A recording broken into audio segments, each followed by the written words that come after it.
ترتیب دیے گئے تاکہ ان کی ذہنی عمر اچھی طریقے سے معلوم کی جا سکے۔ تو اس نئے سیٹ اپ میں جو ہے بچہ جس درجے کے سوال حل کر لیتا تھا وہی اس کی ذہنی عمر جو ہے وہ کنسیڈر کی جاتی تھی، اور اس وقت جو ہے ذہنی عمر کو ہی ذہانت مان لیا گیا تھا۔ تو اس لیے معلوم کر لیا گیا کہ بعض بچے جو ہیں اپنی طبعی عمر سے زیادہ ذہین ہوتے ہیں۔ طبعی عمر کیا ہوتی ہے؟ جو کہ آپ کی ایئر والی عمر ہوتی ہے، ٹھیک ہے، جو کہ آپ کے سن والی عمر ہوتی ہے اس کو کہتے ہیں۔ تو بعض بچے جو ہیں اپنی طبعی عمر سے کم ذہین ہوتے ہیں، جیسے ہم ایگزامپل لے لیتے ہیں کہ ایک 5 سال کا بچہ ہے، وہ 5ویں درجے کے کم از کم 75% سوالات حل کر لیتا ہے، تو اس کی ذہنی عمر جو ہے وہ 5 سال مانی جاتی ہے۔ اور اگر 5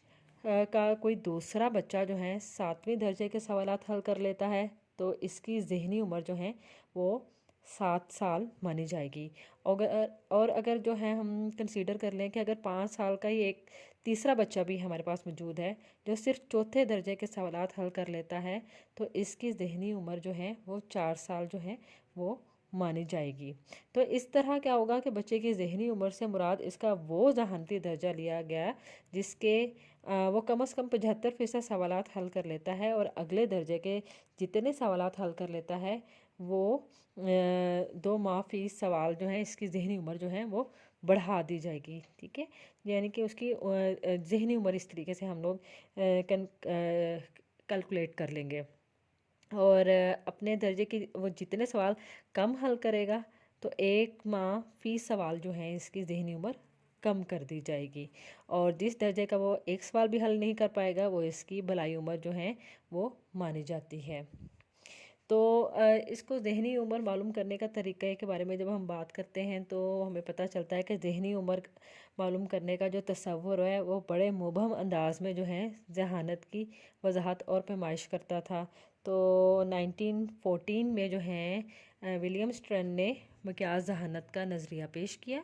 مقیاس ذہانت جو ہیں وہ اس سے مراد ذہنی عمر اور طبعی عمر کے درمیان پائی جانے والی نسبت ہے، ٹھیک ہے، جس کی مدد سے معلوم کیا جاتا ہے کہ ایک نارمل درجے کے ذہین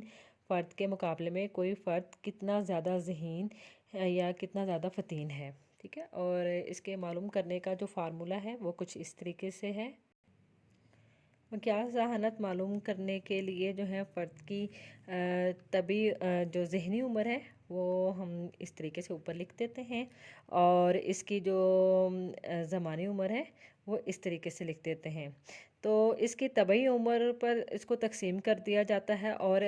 اشاریہ کی غلطی سے بچنے کے لیے جو ہے اسے 100 سے ضرب دے دی جاتی ہے۔ تو یہ اس کا جو ہے فارمولہ اس کا نکالا جاتا ہے، اس طریقے سے اس کو جو ہے وہ کیلکولیٹ کر کے اس کا تمام جو ہے رزلٹ معلوم کر لیا جاتا ہے۔ اب ہم اس کی ترامیم کے اوپر بات کرتے ہیں کہ کس طریقے سے جو ہے درجہ بدرجہ جو ہیں اس کے اندر ترامیم کی گئی۔ تو سائمن اسکیل میں جو ہے کئی بار ترامیم کی گئی ہیں، اور اب اسے اسٹینفورڈ بینس اسکیل کا نام دیا گیا ہے۔ اس اسکیل کو ویسلر کے ذہانتی ماڈل یا ذہانتی اسکیل کے بعد سب سے زیادہ وسیع پیمانے پر جو ہے وہ استعمال کیا جاتا ہے، اور اس کا کئی زبانوں میں جو ہے وہ ترجمہ ہو چکا ہے۔ تو پہلی ترمیم جو ہے اس کی 1937 میں جو ہے ایل ایم ٹرون اور مارڈمرل نے جو ہے بینس سائمن اسکیل کی تھی۔ 1934 میں ترمیم کی، اور اس میں اس نے یہ کیا کہ 2 سال تک کے جو بچوں کے سوالات تھے وہ شامل کیے ایک تو، اور ذہنی عمر کی بلائی حد جو ہیں وہ 22 سال سے 10 ماہ تک جو ہیں وہ بڑھا دی گئی تھی اس میں، اور معیاریت کے جو سیمپل کو امریکہ کے 11 ریاستیں جو تھیں وہاں تک وسیع کر دیا۔ تاہم جو ہے نئے سیمپل کو صرف سفید فام شہری آبادی تک جو ہے وہ محدود رکھا گیا،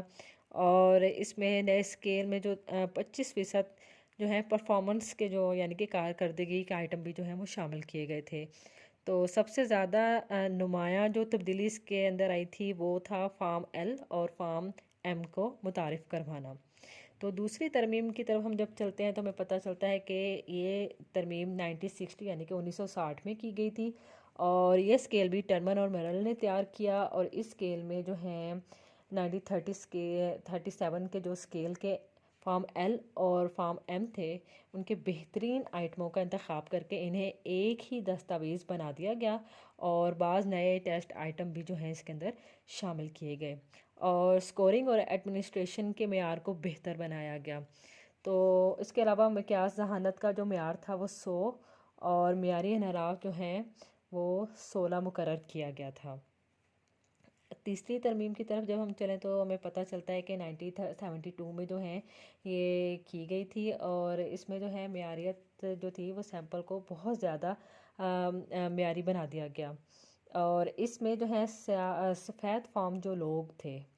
ان کے علاوہ جو ہے دیگر اراکین کو بھی شامل کیا گیا تھا،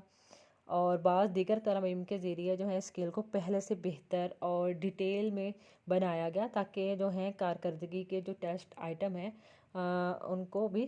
شامل کیا جا سکے، ان کو بھی دیکھا جا سکے۔ اس کے بعد ہم بات کرتے ہیں چوتھی ترمیم کی۔ چوتھی ترمیم جو تھی وہ 1986 میں کی گئی، جو کہ تھارنڈائٹ نے اور ہیگن نے اور سٹیلر نے جو ہے بینے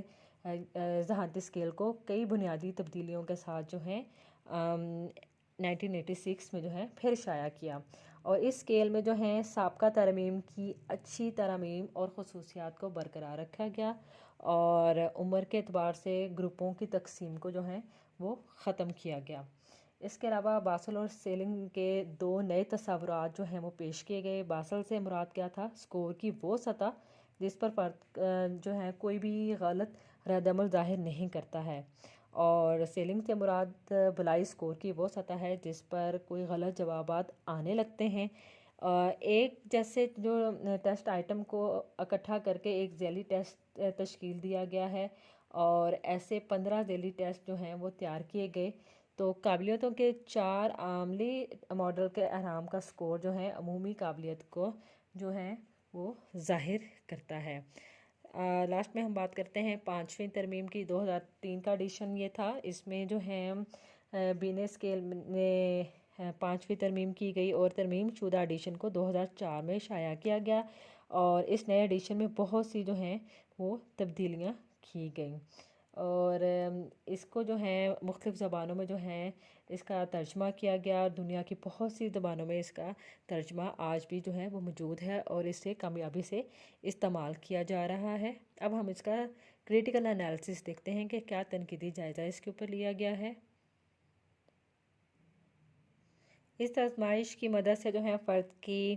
ذہانت کا عمومی سکور جو ہے وہ ایک تو معلوم کیا جاتا ہے، اور اس کے ساتھ ہی فرد کی جذباتی اور وہ حرکاتی خصوصیات، مثلاً اٹینشن وہ کتنی دیر تک مرکوز رکھ سکتا ہے، اس کا جو ہے مستقل مزاجی کس طریقے سے جو ہے اس کی پرفارمنس، اور دیگر پہلو بھی جو ہیں اس میں واضح ہو جاتے ہیں۔ تو فرد کے کام کرنے کا ڈھنگ اور مسائل کو حل کرنے کا طریقہ بھی جو ہے اس آزمائش میں جو ہے ہم لوگوں کو دیکھنے کو ملتا ہے۔ تو یہ آزمائش جو ہے اس کا طریقہ استعمال خاصا جو ہے تھکا دینے والا اور مشکل ہے، اور اس کے لیے ایک تربیت یافتہ ماہر کا ہونا انتہائی ضروری ہے۔ تو یہ عمومی قابلیت کی ایک ایسی بہترین آزمائش ہے جو فطین بچوں کے علاوہ ذہنی پسماندہ بچوں کو بھی دی جا سکتی ہے۔ جو بچے لرننگ ڈسیبلٹیز یعنی کہ آموزشی مشکلات کا شکار ہوں، یہ آزمائش ان کے لیے بھی قابل استعمال ہے۔ تو ذہانت کی اولین آزمائش ہونے کا اعزاز جو ہیں وہ اگرچہ بینے سائمن کو حاصل ہے، لیکن اس کے باوجود یہ ذہانت کے جدید نظریات سے بھی مکمل ہم آہنگ ہے۔ تو نفسیاتی آزمائشوں کے لیے اس نے جو ہے سنگ بنیاد کا فریضہ سر انجام دیا، جو کہ آج بھی جو ہے نفسیات میں اس کو قابل قدر نظر سے دیکھا جاتا ہے۔ آئی ہوپ سو اسٹوڈنٹ ذہانت کی آزمائش آپ کو اچھی طریقے سے سمجھ میں آ گئی ہوگی۔ اپنا خیال رکھیے گا۔ اللہ حافظ۔